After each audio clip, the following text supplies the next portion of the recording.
आदाब, नमस्ते, नमो इंडिया में आप सबका इस्तकबाल।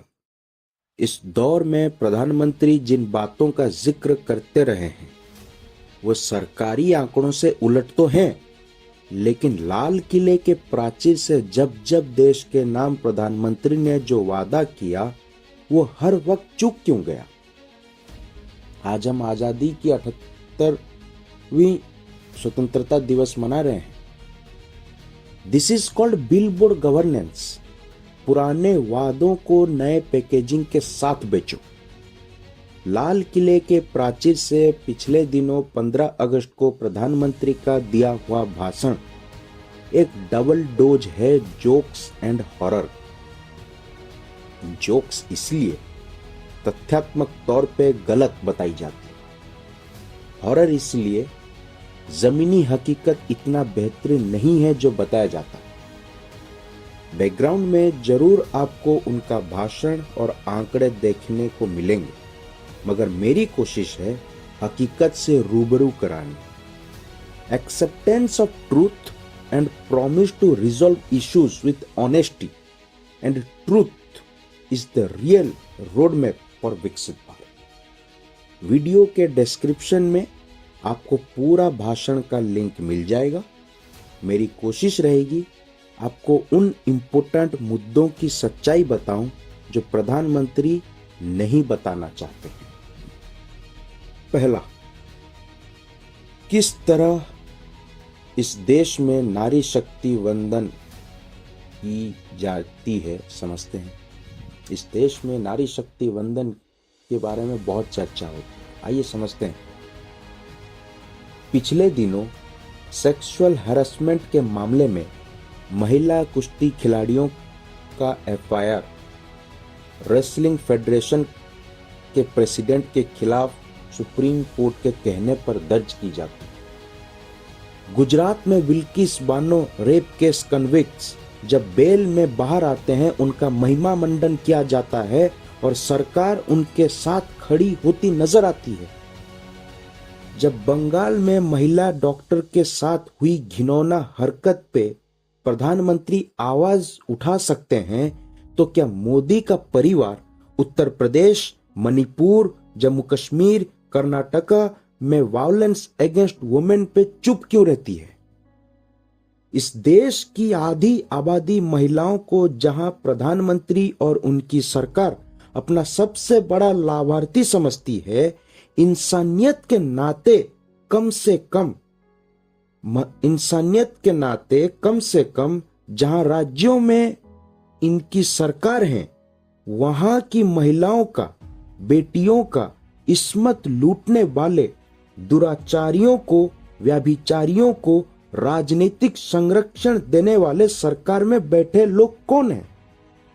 क्या आपने अपने आप को नॉन बायोलॉजिकल बताने वाले विश्वगुरु के मुंह से एक शब्द तक सुना है इस बारे में?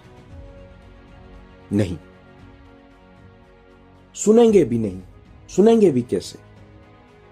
चुनाव के वक्त यही सारे क्रिमिनल्स याद जो आते हैं। जिस शख्स के खिलाफ महिला कुश्ती खिलाड़ियों के साथ दुराचार करने के आरोप में चार्जशीट तक फाइल हो रखी है, उसके बेटे को लोकसभा इलेक्शन में टिकट दिया जाता है और वो जीत भी जाता है। आने वाले चुनावों को ध्यान में रखते हुए राम रहीम आसाराम बापू जैसे लोगों को पैरोल फरलो मिल जाती है। दुर्भाग्य तो इस देश का यह है कि 2024 लोकसभा इलेक्शन में 46% जीतने वाले कैंडिडेट वो हैं जिन पर क्रिमिनल केसेस हैं। और तो और सरकार में जो 70 मंत्री हैं उनमें से 19 मंत्री ऐसे हैं जिन पर सीरियस क्रिमिनल केसेस हैं, जैसे कि kidnapping, attempt to murder, crime against women etcetera. फिर एनसीआर भी खुद कहती है कि इस देश में हर दिन करीबन 90 महिलाओं के साथ बलात्कार होता है। ऐसे में प्रधानमंत्री कौन से स्त्री शक्ति की बात करना चाहते हैं?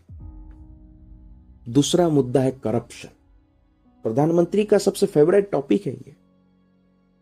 भारत के इतिहास में सबसे बड़ा लीगलाइज्ड करप्शन पॉलिसी अगर कोई रहा है तो वो है 16,000 करोड़ का इलेक्टोरल बॉन्ड स्कीम, जिसको सुप्रीम कोर्ट ने अनकॉन्स्टिट्यूशनल बताया, जो कि मौजूदा सरकार लेकर आई थी।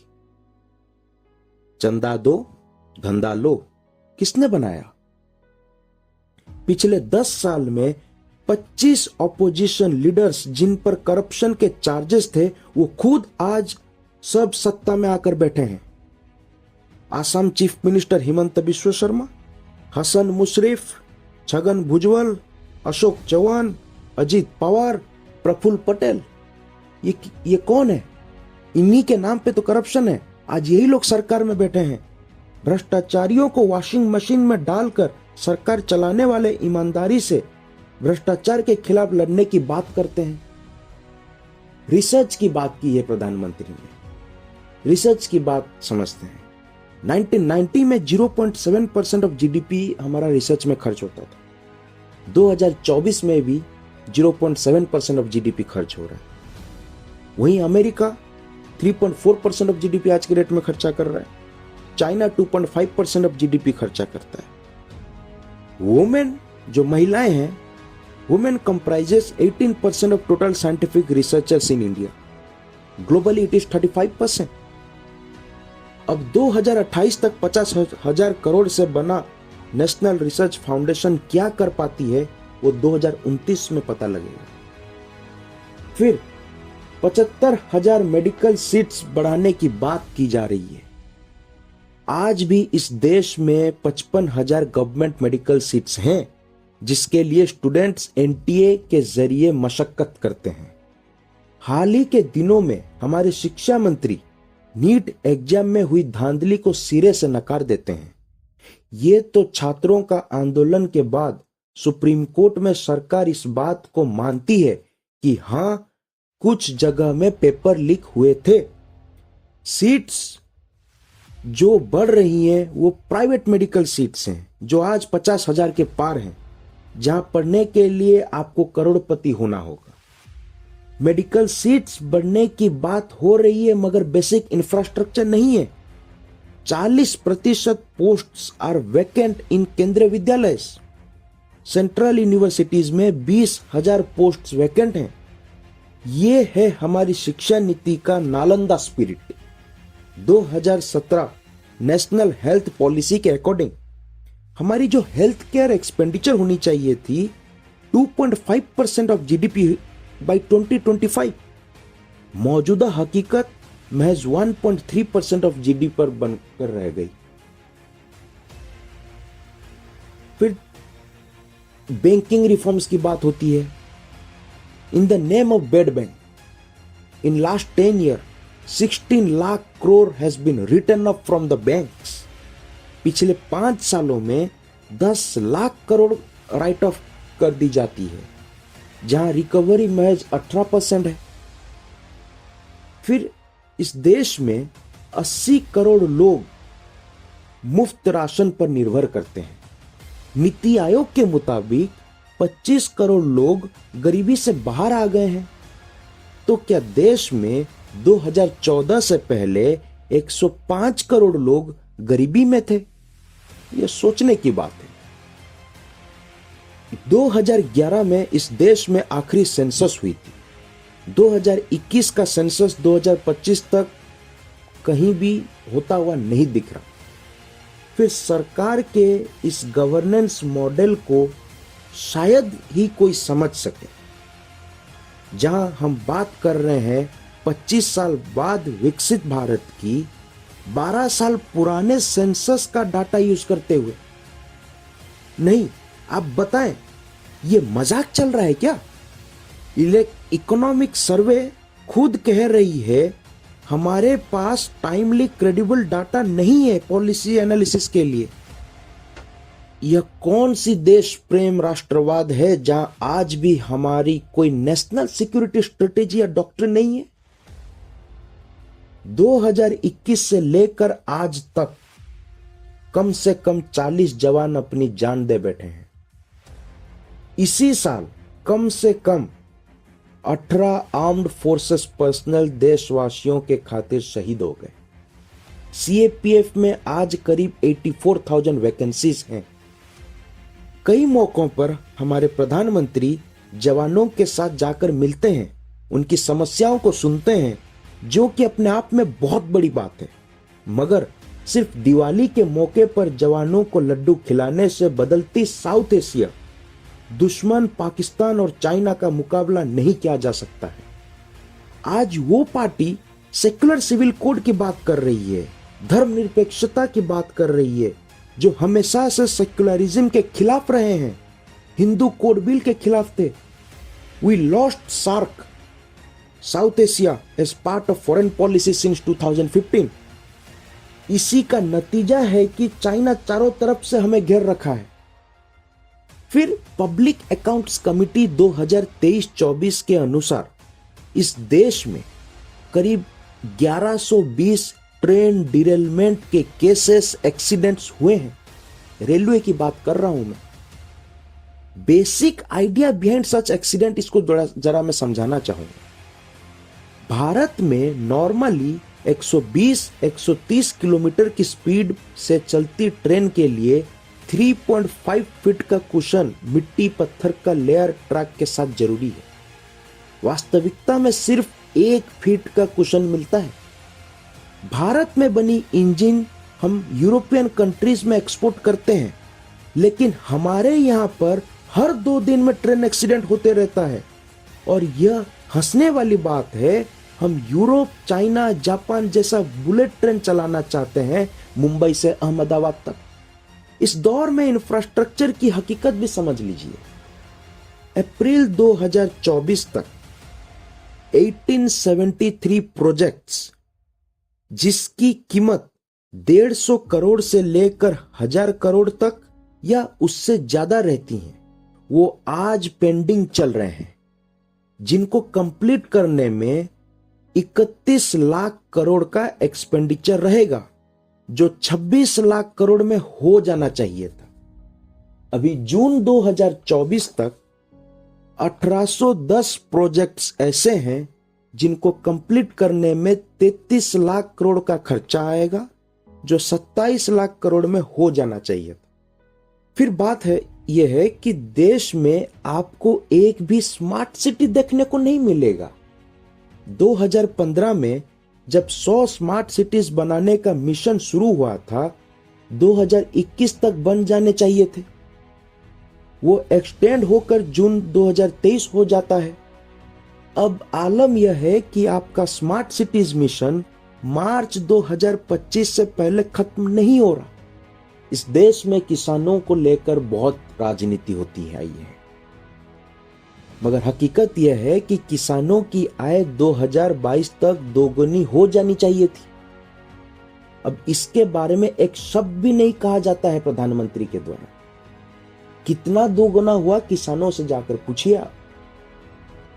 2015 में डिजिटल इंडिया प्रोग्राम लाया जाता है, नए पैकेजिंग के साथ, जो पुरानी सरकार की स्कीम थी।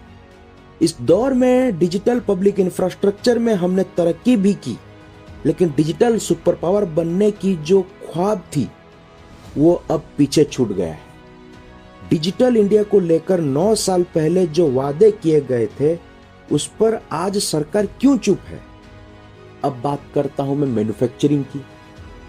2015 में मेक इन इंडिया प्रोग्राम आता है।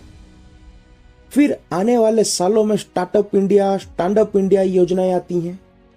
2024 में आप मेक इन इंडिया को नए नाम से बेचना शुरू करते हैं, इंडस्ट्रियल मैन्युफैक्चरिंग हब।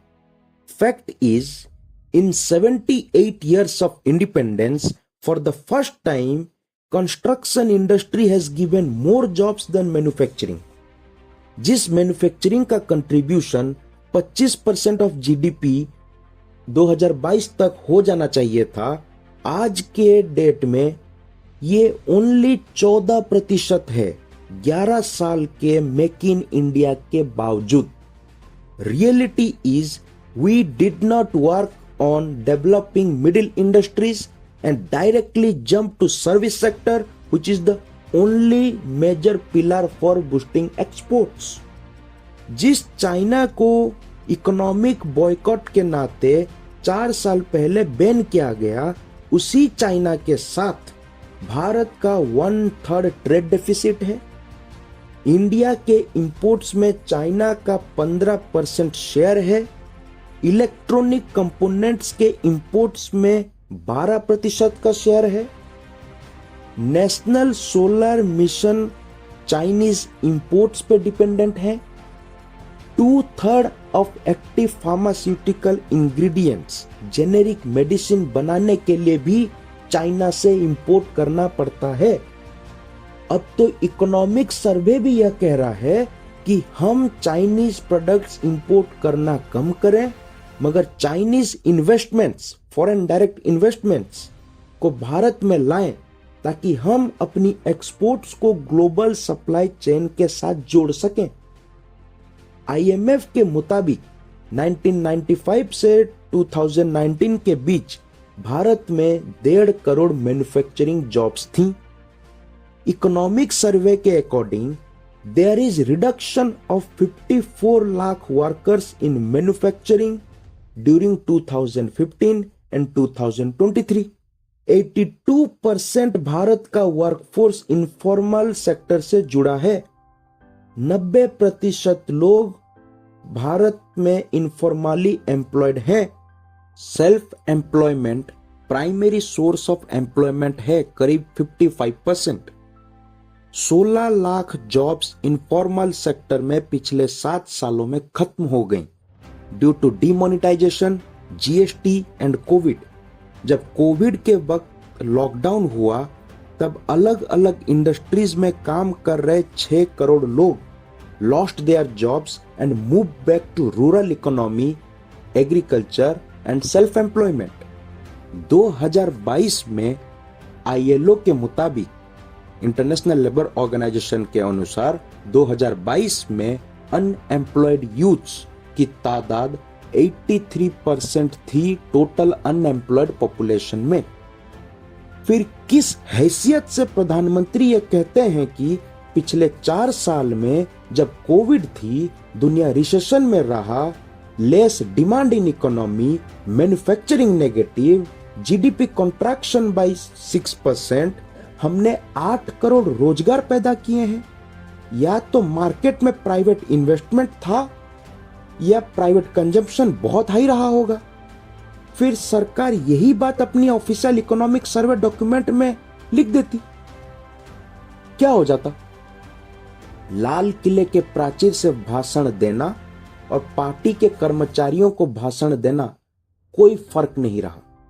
यही इकोनॉमिक सर्वे उल्टा यह कहती है कि 2030 तक हमें हर साल average 79 lakh non agriculture jobs create करनी होगी to accommodate growing workforce. IMF first deputy managing director Gita Gopinath यह कहती हैं कि भारत को हर साल करीब 10 से 24 मिलियन जॉब्स क्रिएट करनी होगी 2030 तक। यही सच्चाई है इस देश के 60% युवा शक्ति की। अंत में इस देश में बढ़ती असमानता भी समझ लीजिए। Bottom 50% population whose wealth share was 12%, वो घटकर 6% हो गई है। 1% population whose wealth share was 11%, आज बढ़कर 40% हो गई है। सिर्फ टॉप 3 कॉर्पोरेट बिजनेस अकेले उनकी कुल वैल्यूएशन 46 लाख करोड़ है, जो कि बराबर सिंगापुर की जीडीपी की है। टॉप 3 में सबसे टॉप अंबानीज की वैल्यूएशन 25 लाख करोड़ है, जो कि भारत की 10% जीडीपी के बराबर है। Top 1% earn 23% of total income in 2022. Richest nearly 10,000 individuals earn on an average 480 million. That is 2069 times average Indian. Bottom 50% population getting only 15%, 15% of India's national income in 2022, while top 10% is getting 57% of national income. इस दौर की एक और सच्चाई है, खासियत है। यह बात अरविंद सुब्रमण्यन जी ने कहा है, जिसको कहते हैं टू ए स्टिग्मेटाइज्ड कैपिटलिज्म।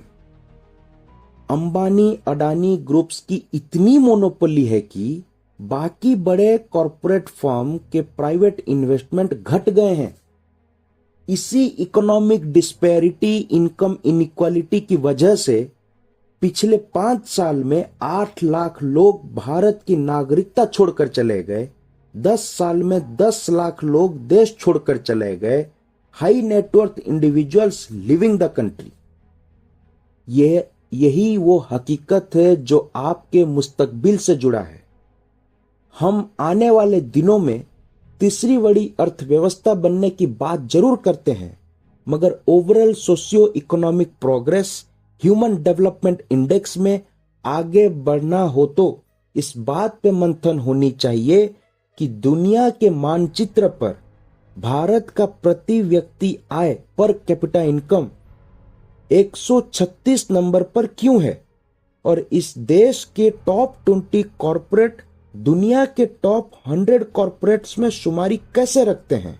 इसका जवाब क्या लाल किले के प्राचीर से कभी कोई दे पाएगा, या सिर्फ लाल किले से दिया गया भाषण चुनावी आबो हवा को ध्यान में रखते हुए करोड़ों लाभार्थियों के सपनों में जान भरने की बात होती है, ताकि 80 करोड़ लोग आपके 5 किलो राशन पर निर्भीत रहें, 10 करोड़ किसान सालाना 6,000 में खुश हो जाएं, 55% जनधन अकाउंट महिलाओं का है और 1 करोड़ लखपति दीदी बन गई हैं, जो महिला सशक्तिकरण की निशानी है।